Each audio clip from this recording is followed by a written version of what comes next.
The love that almost killed.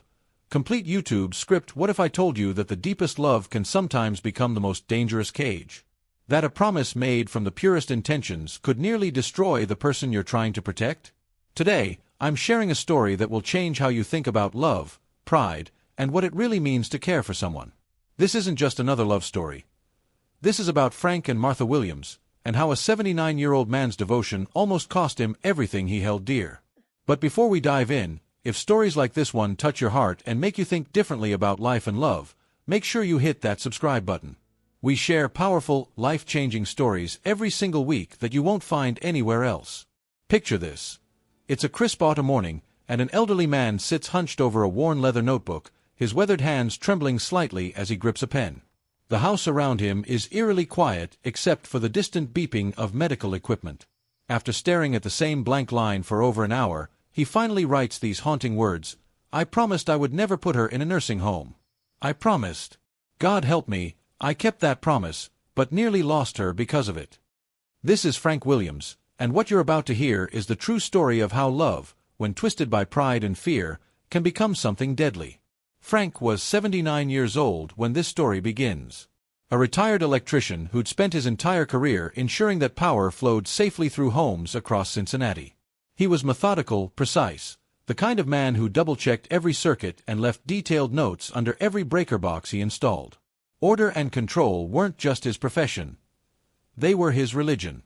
For 55 years, he'd been married to Martha, a woman who could fill any room without raising her voice.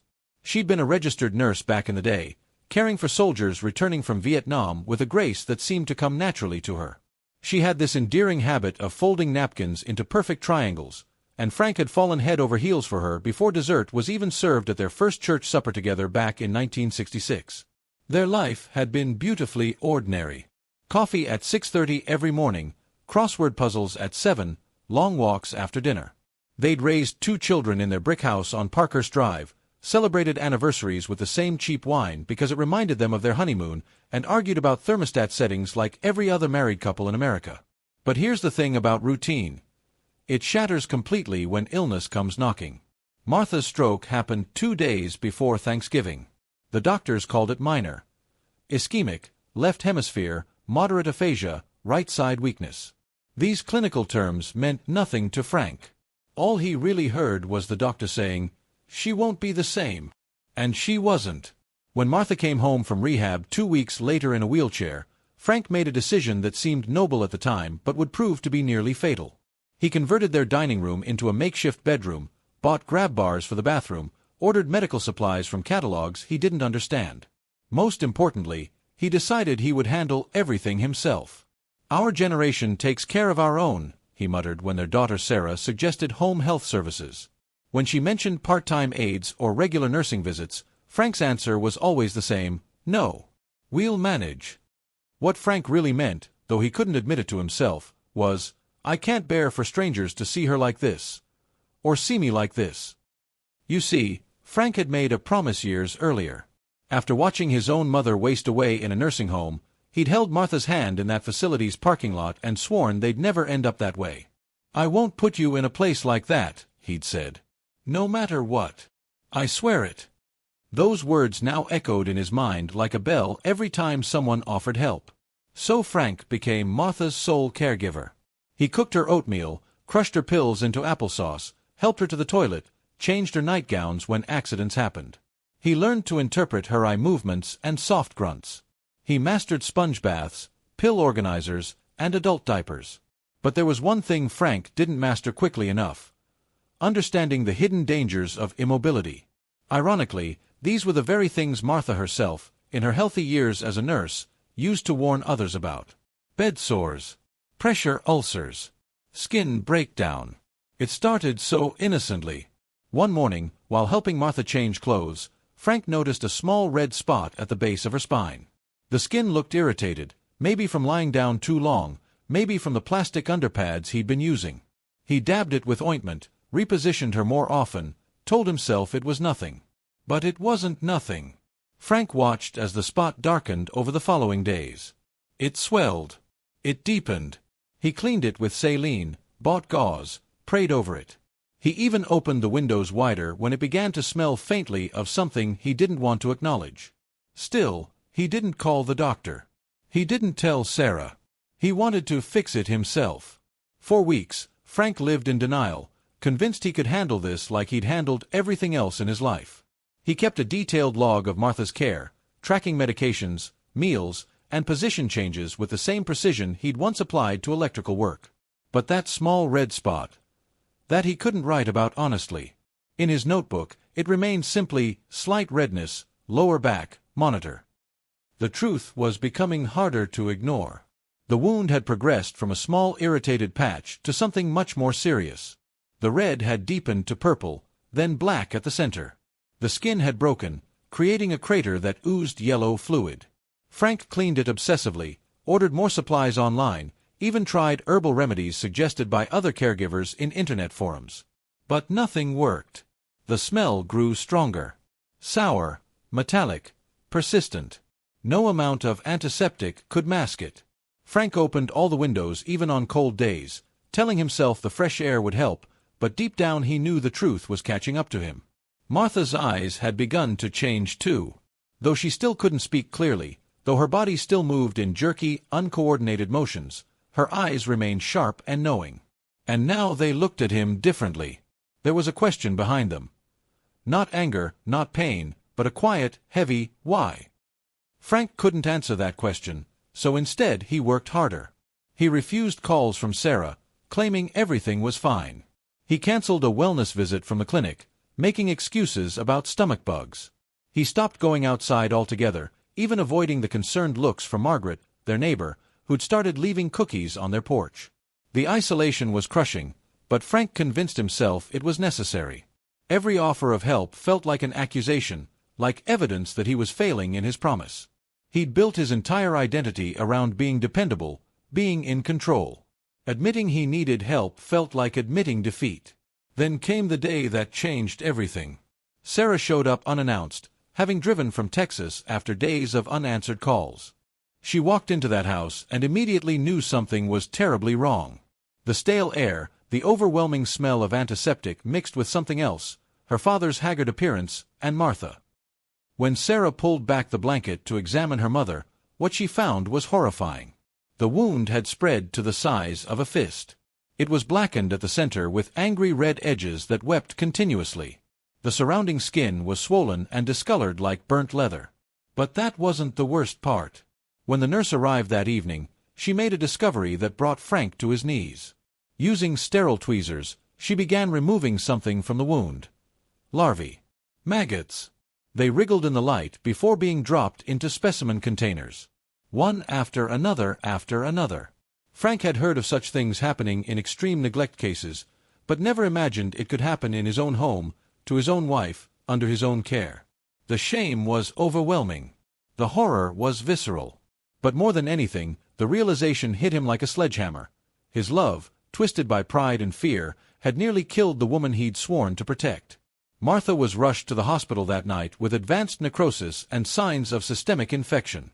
As the paramedics wheeled her out of the house they'd shared for 50 years, Frank felt something inside him break. Not just his heart, but his entire understanding of what it meant to love someone. In the hospital waiting room, surrounded by fluorescent lights and the antiseptic smell he'd grown to hate, Frank made a discovery that shattered him even further. Margaret, their neighbor, handed him a crumpled piece of paper she'd found under their trash bin. It was a note, written in Martha's shaky handwriting. "Tell Sarah, help Dad. I'm scared." Martha had been trying to ask for help, but Frank's pride had built walls so high that even her desperate plea couldn't reach the outside world. Now, let me pause here for a moment because this story illustrates something crucial about human nature. Frank wasn't a bad man. He wasn't cruel or intentionally neglectful. He was a devoted husband who loved his wife deeply. But love without wisdom, care without support, devotion without boundaries. These can become dangerous things. Frank's mistake wasn't in wanting to care for Martha. His mistake was in believing that accepting help was the same as giving up. He confused control with care, isolation with protection, and nearly lost everything because of it. At the hospital, Frank was forced to confront some devastating realities. The medical team explained that Martha's condition was critical. The infection had spread throughout her body. Her kidneys were struggling. Her heart was weak from fighting the systemic infection. They asked Frank to make decisions no spouse should ever have to make. If her heart stopped, did he want them to attempt resuscitation? Did he want full life support measures or comfort care? Frank stared at the forms in front of him, checkboxes that would determine whether his wife lived or died, and for the first time in months, he thought not about what he wanted, but about what Martha would want. He remembered her as a nurse, how she'd always advocated for dignity over mere existence, comfort over futile struggle. With hands that had wired thousands of homes but now shook like leaves, Frank marked the box, "Do not resuscitate." It felt like signing away hope, but he knew it was actually signing toward love. The kind of love that puts the other person's needs before your own fears. The next few days were a blur of medical procedures, worried conversations with doctors, and long hours sitting beside Martha's bed. Frank watched machines breathe for her, watched 4 drips keep her hydrated, watched monitors track the faint rhythm of her failing heart. But then something miraculous happened. On the 4th day, Frank was reading to Martha from one of her favorite novels when he saw it. A flicker. Her eyelid twitched. Her fingers curled slightly. At first, he thought he was imagining it, desperate for any sign that she was still there. But then it happened again, more deliberately this time. "Martha," he whispered. Her eyes opened. Slowly, reluctantly, like someone emerging from a very deep sleep. They were unfocused at first, but then they moved and locked onto his. Frank forgot how to breathe. "You're here," he whispered, and her lips moved, forming no sound but clearly trying to respond. The medical team was amazed. They'd expected her to remain unconscious, and if she did wake up, they'd feared significant brain damage from the infection. But Martha was responding. She could follow simple commands. She recognized voices. She was still Martha. Recovery was slow and uncertain. Martha couldn't speak at first, but gradually, single words began to emerge. "No" was her first word, said firmly when Frank tried to adjust her sock during occupational therapy. It was a beautiful word because it meant Martha was reclaiming her agency, taking back control of her own body and choices. Frank had to learn a new kind of love during this period. Instead of doing everything for Martha, he had to learn to do things with her. He had to give her space to struggle, to fail, to try again. He had to resist his instinct to jump in and fix everything. It was the hardest thing he'd ever done, but also the most important. Slowly, Martha regained more words. Tea. Home. And finally, one morning that made Frank's heart nearly burst, "Thanks for staying." But this story has another layer that makes it even more profound. While cleaning their house during Martha's recovery, Frank made a discovery that changed his understanding of their entire relationship. Behind some old cookbooks, he found a letter Martha had written years earlier but never sent. In it, she confessed to a moment of doubt in their marriage, a time when someone from her past had reached out and she'd briefly wondered about the path not taken. She'd never acted on these feelings, never betrayed Frank in any meaningful way, but the letter revealed a woman who'd carried this secret burden for years, protecting Frank from her own human moments of uncertainty. When Frank read this letter, he could have felt betrayed. He could have been angry that she'd hidden this from him. Instead, he felt something else entirely, grateful. Grateful that even in her moment of doubt, she'd chosen him. Grateful that she'd stayed not because she had no other options, but because she'd made a conscious choice every day to build their life together. That evening, Frank sat beside Martha's hospital bed and told her he'd found the letter. He watched fear flicker in her eyes, but then he said something that changed everything. "I'm not here because I have to be. I'm here because I choose to be, still, every day." Her whispered response broke and mended his heart simultaneously. "Me too." This is where the story becomes less about illness and caregiving, and more about what real love actually looks like. It's not about perfection. It's not about never having doubts or struggles. It's about choosing each other again and again, even when it's difficult. Even when you're scared. Even when you don't have all the answers. Martha eventually came home again, but everything was different now. Frank had learned to accept help. Professional caregivers visited regularly. Sarah coordinated with medical teams. Frank no longer tried to manage everything alone. More importantly, Frank had learned the difference between loving someone and controlling someone. He'd learned that accepting help wasn't a sign of failure but a sign of wisdom. He'd learned that vulnerability could be a strength, not a weakness. Their last years together were marked not by dramatic recoveries or miraculous healings, but by quiet moments of connection. Frank reading to Martha in the evenings. Sitting together watching birds at the feeder, he'd moved closer to her window. Sharing tea and silence and the kind of comfortable presence that only comes from truly knowing another person. Martha's health continued to decline gradually. There was another stroke, smaller but significant. Her speech became more limited. Her mobility decreased. But through it all, Frank remained present without being controlling, helpful without being overwhelming. He'd learned to read her needs in the tilt of her head, the movement of her eyes, the subtle changes in her breathing. But more than that, he'd learned to trust others to help provide that care. The home health nurses became part of their extended family. Sarah's visits became collaborations rather than interventions.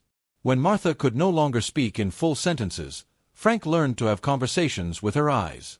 When she could no longer feed herself, he helped her eat without taking away her dignity. When she needed more care than he could physically provide, he coordinated that care instead of refusing it. This is what mature love looks like. It's not the passionate romance of youth, though that has its place. It's not the desperate clinging that masquerades as devotion. It's the steady, daily choice to show up for another person in whatever way they need, even when that's different from what you want to give. As Martha's condition worsened over the months that followed, Frank found himself facing the reality that he'd spent so many years trying to avoid. She was dying. Not dramatically, not suddenly, but gradually, naturally, the way most people do when they've lived a full life. But this time, Frank didn't fight it with desperate measures or impossible promises. Instead, he made sure she was comfortable. He made sure she knew she was loved. He made sure she wasn't alone. One evening, as they sat together on their porch watching the sunset, Martha managed to reach across her wheelchair and take his hand. With tremendous effort, she whispered words that captured everything about their journey. "Thank you for staying." Frank didn't need to respond with words. He simply brought her hand to his lips and kissed her palm, the gesture carrying all the love, forgiveness, and gratitude that words could never adequately express. Martha passed away peacefully several months later, surrounded by family, free from pain, and knowing she was deeply loved. Frank held her hand as she took her last breath, and his final words to her were simple: "I choose you. Still. Always." Now, you might be wondering why I've shared this story with you today. What's the point? What's the lesson we're supposed to take from Frank and Martha's journey? I think there are several powerful truths hidden in their experience. First, love is not the same as control. Frank's initial response to Martha's stroke came from a place of genuine love, but it was love twisted by fear and pride. True love sometimes means stepping back, asking for help, and trusting others to care for someone you cherish. It means recognizing that you can't be everything to another person, no matter how much you want to be. Second, vulnerability is not weakness. Frank's refusal to accept help, his insistence on managing everything alone, his pride in being self-sufficient. These weren't strengths. They were barriers that nearly cost Martha her life. Real strength often looks like admitting you need support, asking for guidance, and being willing to be seen as imperfect. Third, promises made out of love sometimes need to be reimagined. Frank's vow to never put Martha in a nursing home came from a beautiful intention, but when circumstances changed, clinging to the letter of that promise rather than its spirit nearly destroyed them both. Sometimes the most loving thing you can do is adapt your promises to serve the person you made them to, rather than serving your own need to feel consistent. Fourth, secrets don't have to destroy relationships if they're handled with grace. Martha's hidden letter could have been a source of betrayal and division. Instead, it became an opportunity for deeper understanding and forgiveness. The truth is, we all have moments of doubt, times when we wonder about different choices or different paths. What matters isn't perfection, but how we handle our imperfections. Finally, and perhaps most importantly, real love is a choice, not just a feeling. The butterflies and passion of early romance are wonderful, but they're not what sustains a relationship through decades of ordinary days and extraordinary challenges. What sustains love is the daily decision to show up, to choose kindness over being right, to choose connection over control, to choose presence over perfection.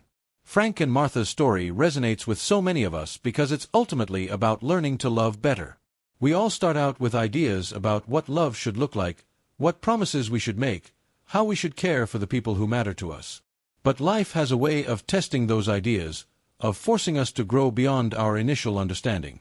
The most beautiful part of their story isn't the dramatic moments, the stroke, the medical crisis, the near-death experience. The most beautiful part is the quiet transformation that happened afterward. The way Frank learned to ask instead of assume.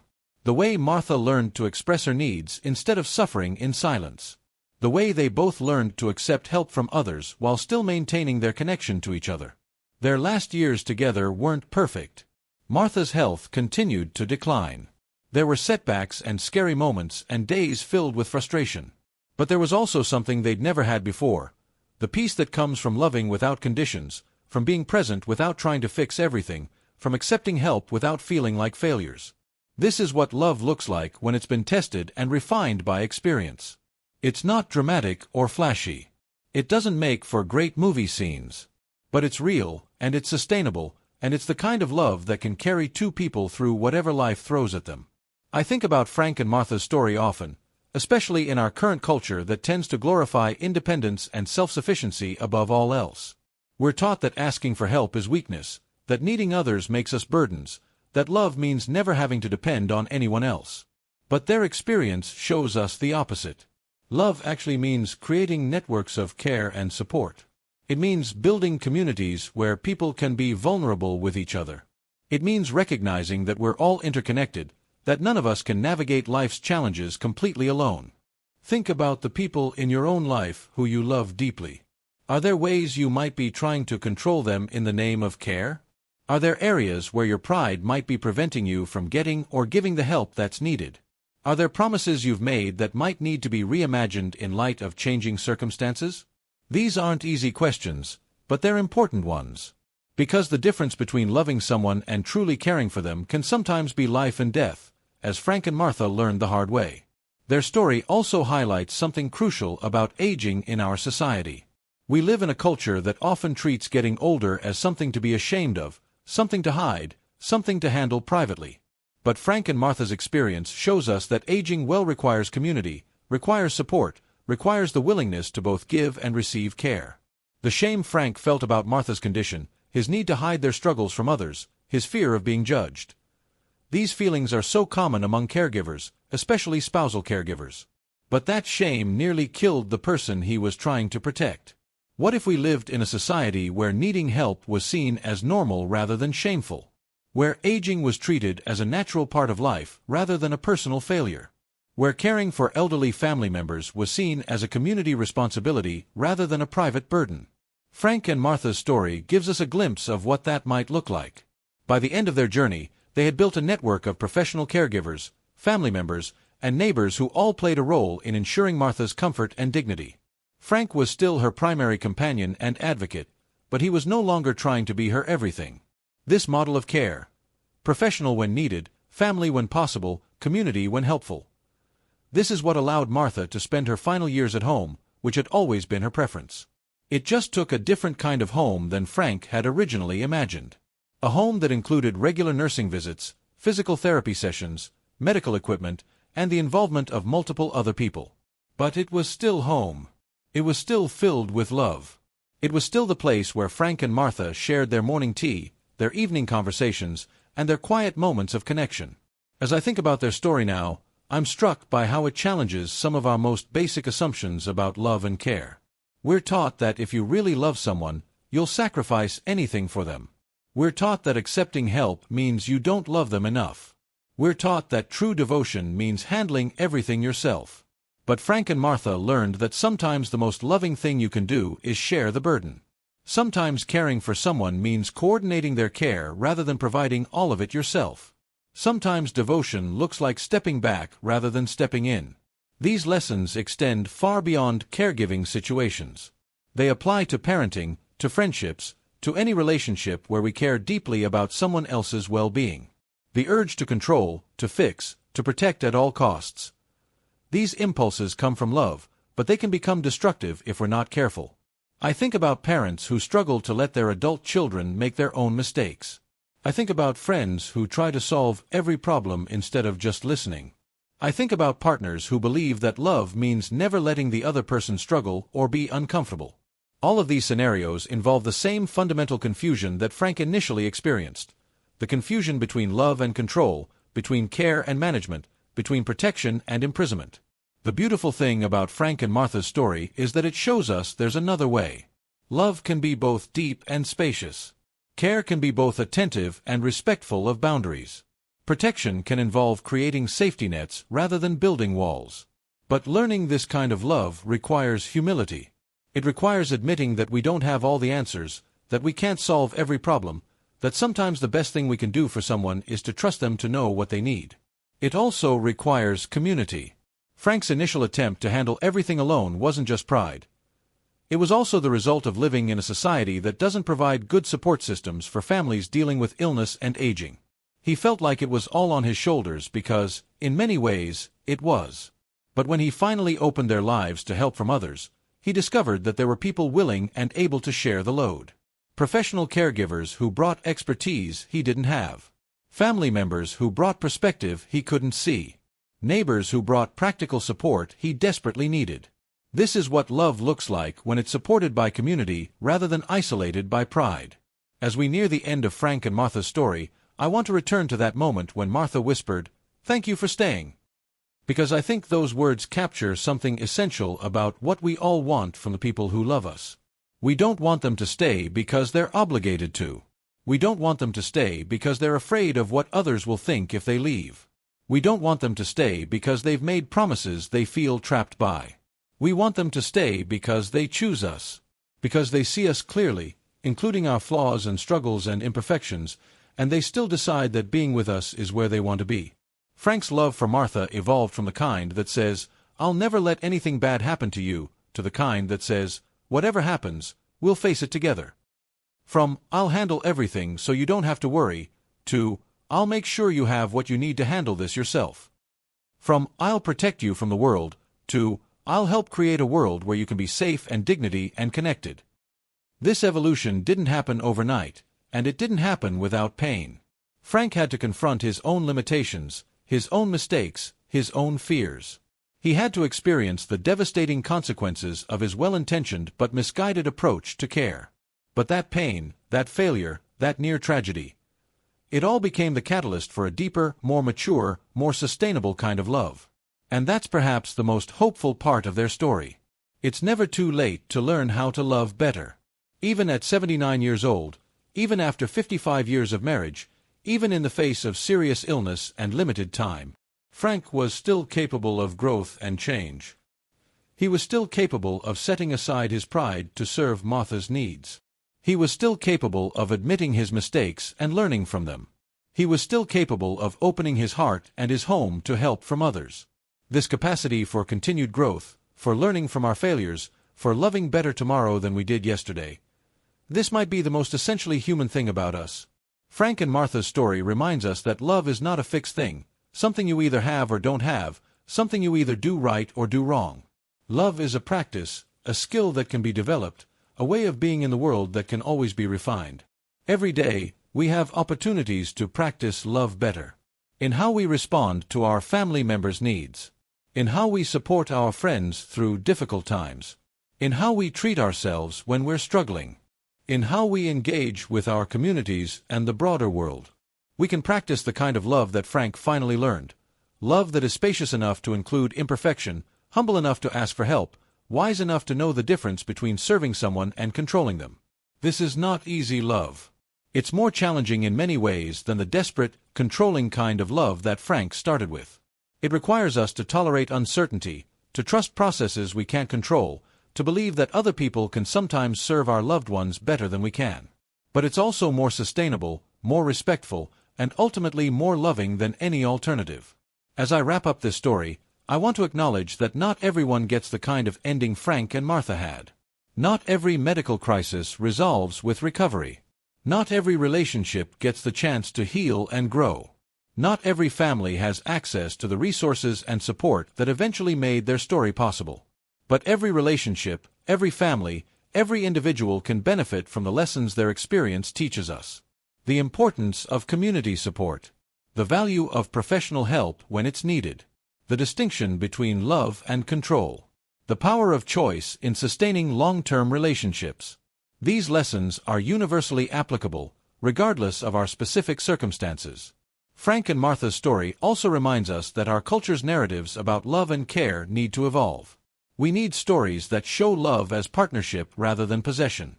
We need examples of families that thrive by sharing responsibility rather than dumping it all on one person. We need models of aging that include dignity, support, and community rather than just independence or institutionalization. Their experience points toward a different way of thinking about what it means to care for each other, especially as we age or face health challenges. A way that honors both individual autonomy and our fundamental interconnectedness. A way that values both family bonds and professional expertise. A way that sees asking for help as wisdom rather than weakness. This is the kind of cultural shift that could prevent other families from going through what Frank and Martha experienced. If we could create communities where seeking help was normalized, where professional home care was easily accessible, where family caregivers were supported rather than left to struggle alone, how many medical crises could be prevented? How many relationships could be preserved? How much suffering could be avoided? But cultural change starts with individual stories like Frank and Martha's.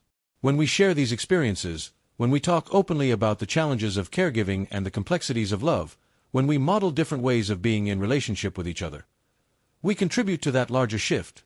Every time someone chooses to accept help instead of struggling alone, they make it a little easier for the next person to make the same choice. Every time someone admits their limitations and asks for support, they normalize that kind of vulnerability for others. Frank and Martha's story can be part of that cultural healing, but only if we learn from it and apply its lessons in our own lives. So as I conclude today's story, I want to leave you with some questions to reflect on. Think about the relationships in your life that matter most to you. Are there areas where you might be confusing love with control? Are there situations where accepting help could actually improve your ability to care for someone? Are there promises you've made that might need to be reimagined as circumstances change? Consider also the people in your community who might be struggling as caregivers. Are there ways you could offer support? Are there resources in your area that help families navigate health crises?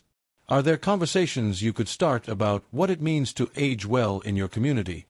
And finally, think about your own relationship with vulnerability and interdependence. How comfortable are you with asking for help when you need it? How well do you balance independence with connection? What would it look like to practice the kind of mature love that Frank eventually learned? These aren't questions with easy answers, but they're worth wrestling with. Because all of us will face situations that test our understanding of love and care.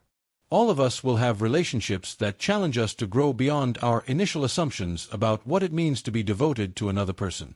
Frank and Martha's story offers us a roadmap for that growth. It shows us that it's possible to love someone deeply while still respecting their autonomy. It demonstrates that accepting help can be an act of love rather than an admission of failure.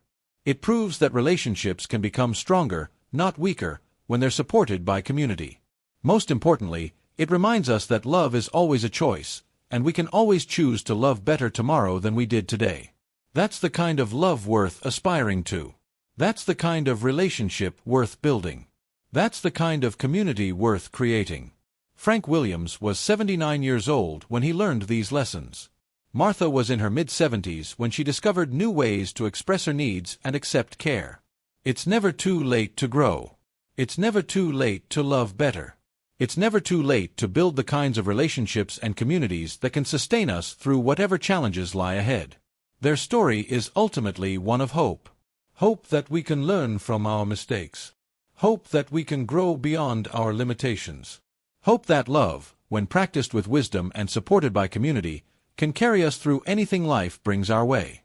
And that, I think, is a message worth sharing. A story worth telling. A lesson worth learning. If this story has touched your heart, if it's made you think differently about love and care and what it means to be there for the people who matter to you, I hope you'll share it with others. We need more conversations about these topics. We need more examples of what mature, sustainable love looks like. We need more communities where people can be vulnerable and still feel safe, where aging is honored rather than hidden, where asking for help is seen as wisdom rather than weakness. Frank and Martha's story can be part of creating that kind of world, but only if we let their experience change how we show up in our own relationships and communities. Their love story didn't end when Martha passed away. It continues every time someone chooses connection over control, every time someone asks for help instead of struggling alone, every time someone creates space for another person to maintain their dignity while receiving care. It continues in the choices we make about how to love the people in our lives, how to show up for our aging parents, how to support friends going through health crises, how to build communities that can hold all of us when we're at our most vulnerable. Frank and Martha Williams, in their ordinary house on an ordinary street in Cincinnati, discovered something extraordinary about what it means to love another person well. Their story is a gift to all of us, a reminder that we can always learn to love better, and that sometimes the most loving thing we can do is share the burden. Thank you for listening to their story. Thank you for considering what it might mean for your own life and relationships. And thank you for being part of a community that believes in the power of love to heal, to grow, and to sustain us through whatever challenges we face. If stories like this one resonate with you, if they make you think and feel and want to love better, make sure you subscribe to this channel. We share powerful, life-changing stories every week that you won't find anywhere else. Stories that remind us of our shared humanity and our capacity for growth and connection. Hit that subscribe button, ring the notification bell, and join a community of people who believe that the best stories are the ones that change us for the better. Because that's what Frank and Martha's story has done for me, and I hope it's done the same for you. Until next time, remember, love is always a choice, and we can always choose to love better tomorrow than we did today. Thanks for watching, and I'll see you next video.